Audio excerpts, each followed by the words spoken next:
سخن از ارچی برین آمده است، بحری پاکان به زمین آمده است. و این ساعت و این لحظه ها بازم میگویم که بلبلی ارشند سخن پروران، باز چی مانند به آن دیگران.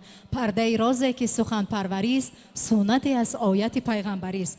و این لحظه رشته سخن رو با مدیر کافدره حقوق صاحبکاری و تجارت فاکولته حقوق دانشگاه ملی تاجیکستان دانیار سنگینف میده. مرحمت.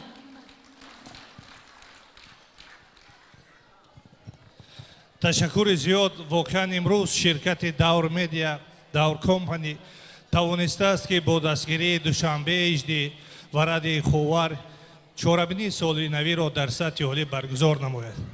واقعا وقتی که استاد سرود خواندن الهام انسان می آید و ما و شما در تحلیل های هر روزه خود شهادت آن هستیم که این خرسندی، این پیشرفت، دستگیری فرهنگ با دستور و هدایت های پیشوای ملت صورت می گیرد.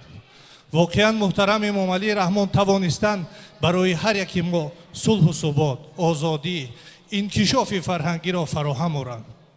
شاعر واقعا درست بیان می نماید: صلح و وحدت را اساس و خلق و ملت را سما، برقراری نظام و هادی است در کار ما، صاحب عنوان و سعادتمند و فخر علما، پیشوای ملت ما را نگه دارد خدا.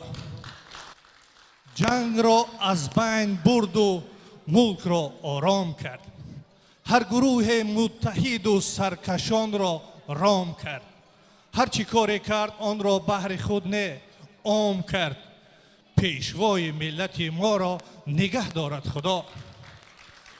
قانون و قانونگذاری را برای ما نوشت، حاکمیت را نمود و استوار و ماند خشت، کشور ما را چوباغ کرد مانند بهشت، پیشوای ملت ما را نگه دارد خدا.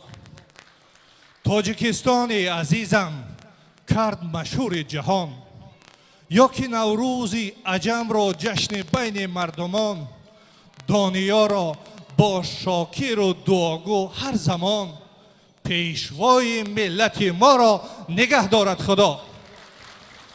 واقعا حاضرین گرامی قدر، دستگیری سیاست رشد فرهنگی پیشوای ملت باعث آن گردید که امروز در کشور شرکت دور کمپانی تأسیس داده شده است. این شرکت برای رشد فرهنگ هم در سطح داخلی و هم بین المللی فعالیت نموده ایستاده است. آرزو می نماییم که در سال 2018 که سال رشد سیاحی و هنرهای مردمی است، این شرکت برای برگزار نمودن چهاربینی های سطح بلند فرهنگی مساعدت نماید. و می خواهم در آخر با 4 مصرع شعر سخن خود را به اتمام رسانم.